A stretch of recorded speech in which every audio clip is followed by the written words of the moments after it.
Hello दोस्तों। चलिए अब देखते हैं कि हम किसी मैकेनिकल सिस्टम का मैकेनिकल सर्किट डायग्राम कैसे बनाते हैं।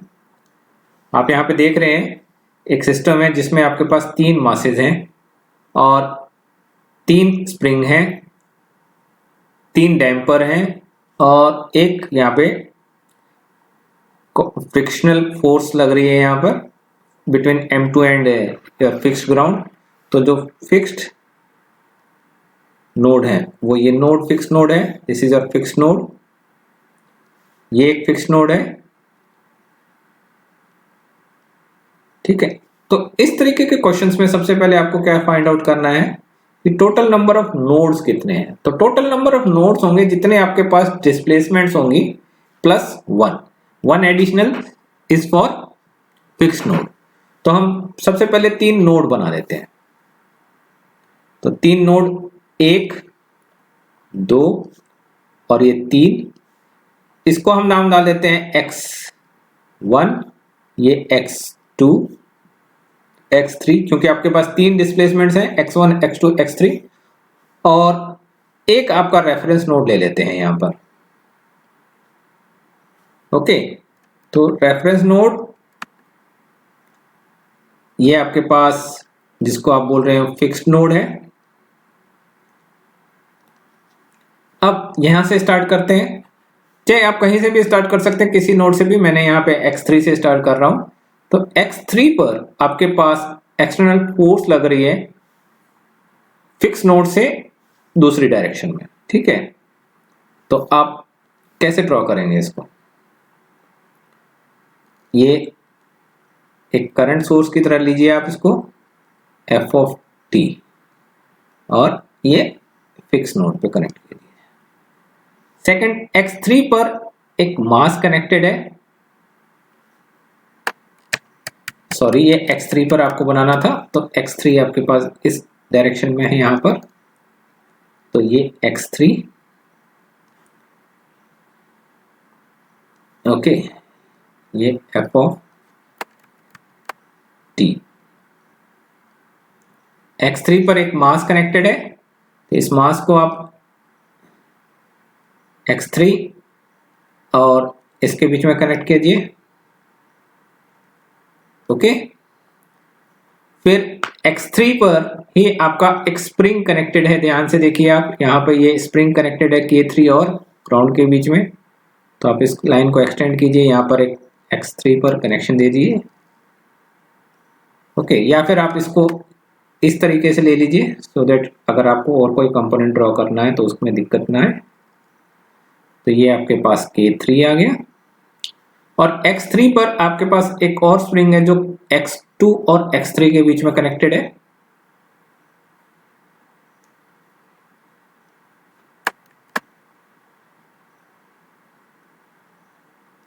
दिस इज K23, और x3 पर ही आपके पास कनेक्टेड है B23 डैम्पर, B23, ओके। अब बात करते हैं x2 पर। x2 पर एक मास कनेक्टेड है विद रेफरेंस पॉइंट। देखिए मैंने आपको पहले भी बताया था, मास में एक हमेशा टर्मिनल रेफरेंस होता है, दूसरा आपका जो भी डिस्प्लेसमेंट होगा वो, ठीक है। तो ये मास आ गया। x2 पर फ्रिक्शनल फोर्स है ड्यू टू दिस B2, तो आप इसको एक टेम्पर के फॉर्म में ले सकते हैं, B2। x2 पर ये दोनों कंपोनेंट्स मैं ऑलरेडी कनेक्ट कर चुका हूं। x2 पर एक और डैम्पर है B1 के बीच में, दैट इज सॉरी x1 और x2 के बीच में, दैट इज B12, ओके। अब आगे बात M1 की। M1 कनेक्टेड है आपके पास M1 और reference point that is fix node के बीच में, और M2 कनेक्टेड है आपके पास, सॉरी स्प्रिंग कनेक्टेड है K1,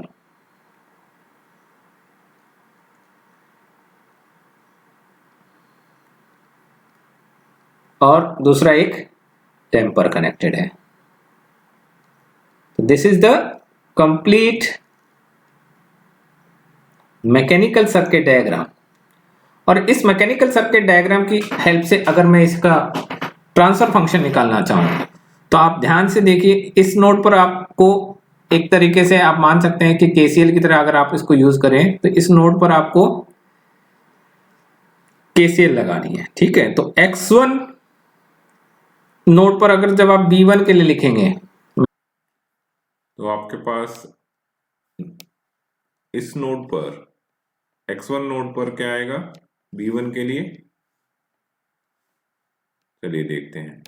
एट नोड x1, तो x1 नोड पर b1 कनेक्टेड है s1 और रेफरेंस नोड के बीच में। ठीक है, तो b1 dx1 divided by dt plus second आपके पास k1 कनेक्टेड है x1 और फिक्स नोड के बीच में, तो k1 x1। थर्ड आपके पास कनेक्टेड है मास s x m1 मास कनेक्टेड है x1 और x नोड के बीच में, तो m1 d2 x1 divided by dt square. Okay, और इसके बाद आपके पास x1 नोड और x2 नोड के पास बीच में आपके पास B12 डैम्पर कनेक्टेड है, तो आप इसको ऐसे लिखेंगे plus B12 d by dt of x1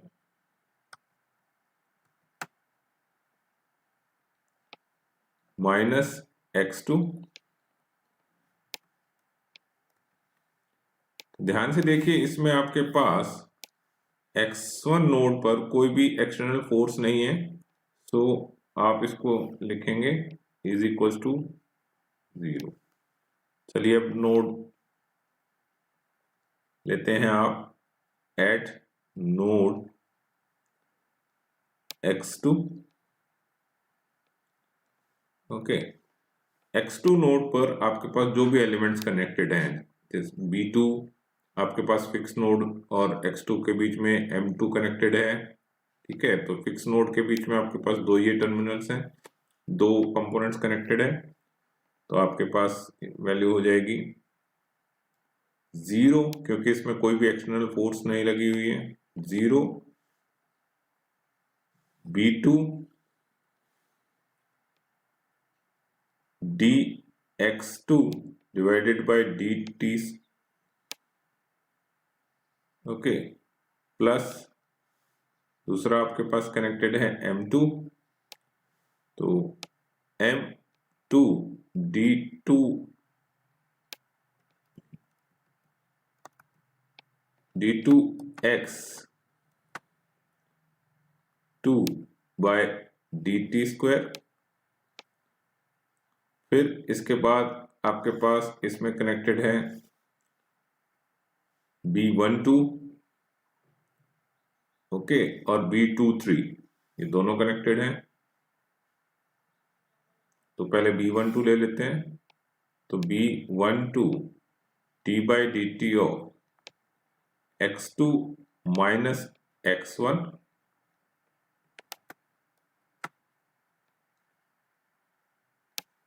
plus B23 और K23, तो B23 d by dt of x2 minus x3 plus एक टर्म और आएगी इसमें, प्लस इस स्प्रिंग के लिए K23 के लिए, तो K23 x2 minus x three. ठीक है, ये नोड भी कंप्लीट हो गया। अब नोड x3 देखते हैं। नोड x3 में एक आपके पास एक्सटर्नल फोर्स भी है। ठीक है, तो एट नोड x3,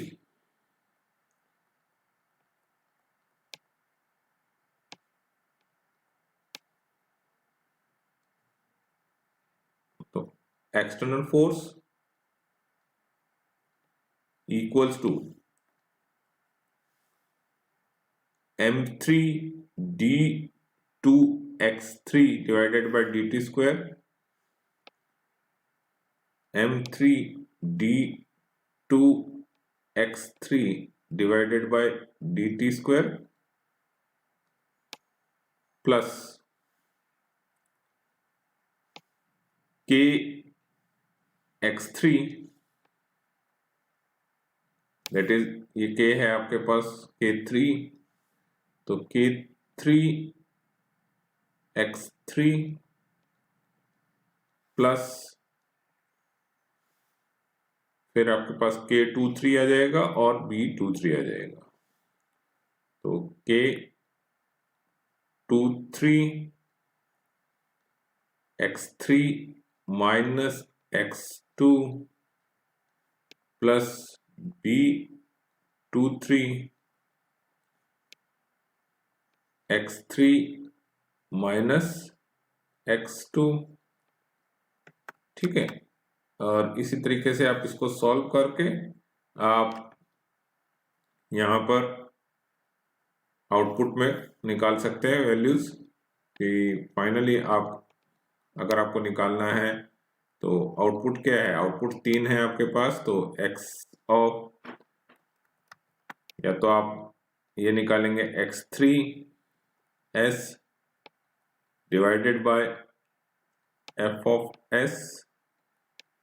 ठीक है, या फिर आपको निकालना होगा x2s divided by f of s, और या फिर x1s divided by f of s।